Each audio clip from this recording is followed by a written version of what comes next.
যদি তোমরা এই ফর্মটি ফিল আপ করে জমা দিতে পারো তাহলে হতে পারে চাকরিটি পেয়ে যেতে পারো। কারণ কিছু শূন্য পদে নিয়োগ করা হচ্ছে, এই চাকরিটির সম্বন্ধে কেউই জানে না, তুমি জানবে, আর তুমি জানলে অবশ্যই আবেদনটি করে দিতে পারবে। সবই জানাবো এই ভিডিওতে। ভিডিওটি অবশ্যই শেষ পর্যন্ত প্রত্যেকে দেখার অনুরোধ রইল। চলো ভিডিও শুরু করা যাক।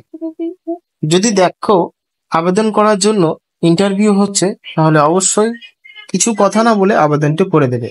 কারণ এখানেই বলাই আছে নোটিস ফর ওয়াকিং ইন্টারভিউ, মানে না চলবে আবেদন, না চলবে কোনো পরীক্ষা, ডাইরেক্টলি ওয়াকিং ইন্টারভিউ সময় দেখা হবে। সেই প্রস্তুতি নিয়ে যদি চাকরিটি করতে চাও পারো আবেদন করে নিতে।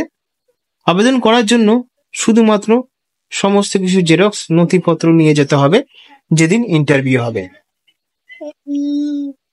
আর এখনকার সবই চাকরি হলো কন্ট্রাকচুয়াল বেসিক, পার্মানেন্ট হয় না, তার জন্য এখানে কন্ট্রাকচুয়াল দাঁড়িয়ে আছে।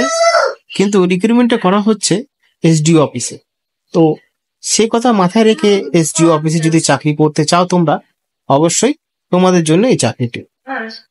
মাসে পেয়ে যাবে 12,000 টাকা। কিন্তু চাকরিটি কিন্তু তোমরা করতে পারবে না। এই চাকরিটি তোমাদের যারাই হবে, কিন্তু তোমরা করতে পারবে না যারা রিটায়ার পার্সনরা রয়েছে, অর্থাৎ যারা রিটায়ার করে গেছেন, চাকরির জন্য খুঁজছেন, তাদের জন্য এই চাকরিটি। 12,000 টাকা দামে যদি চাকরি করতে চান অবশ্যই তাদেরকে জানিয়ে দেবেন যারা রিটায়ার পার্সন ঘরে বসে আছে, চাকরি করতে চাইছে, তাদের জন্য এসডি অফিসে চাকরিটি দেওয়া হচ্ছে। এখানে আরো বিষয় নিয়ে আলোচনা করব আমরা। এলিজিবিলিটি নিয়ে, সরকারি এমপ্লয় হতে হবে। কিন্তু সরকারি এমপ্লয় কি কি এমপ্লয়ার হতে হবে? সবাই তো সরকারি এমপ্লয় হয়। প্রথম এখানে দেওয়া আছে যে officers, retire head clerk, retire UD clerk, এবং তাও সেটা হতে হবে ওয়েস্ট বেঙ্গলের গভর্নমেন্টের, সেন্ট্রাল গভর্নমেন্টের হলে হবে না। সাথে লাস্ট পে স্কেল থাকতে হবে 7,100 থেকে 37,600 টাকা, সাথে গ্রেড পে সাথে 3,600 টাকা। আরো পি হিসাবে বেতন দেওয়া হচ্ছিল 2009 যে পেটা পেয়েছ সেই হিসাবে রিক্রুটমেন্ট করা হবে।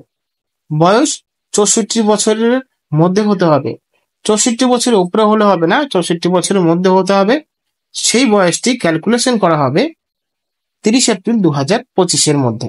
তো অবশ্যই যদি বাড়িতে কোনো বয়স্ক লোক থাকে তাদেরকে ভিডিওটা শেয়ার করে দেবে। যদি বাড়ির সামনাসামনি কেউ থাকে বা বাড়ির পাশে কোনো আত্মীয় স্বজন থাকে তাহলে অবশ্যই এই চাকরির জন্য আবেদন করে দিতে পারবেন। কারণ এখানে কম্পিটিশন খুবই কম থাকে। যারা রিটায়ার পারসন তারাই একমাত্র এই রিক্রুটমেন্টটা নিতে পারবেন। 26/5/25 রয়েছে শেষ তারিখ।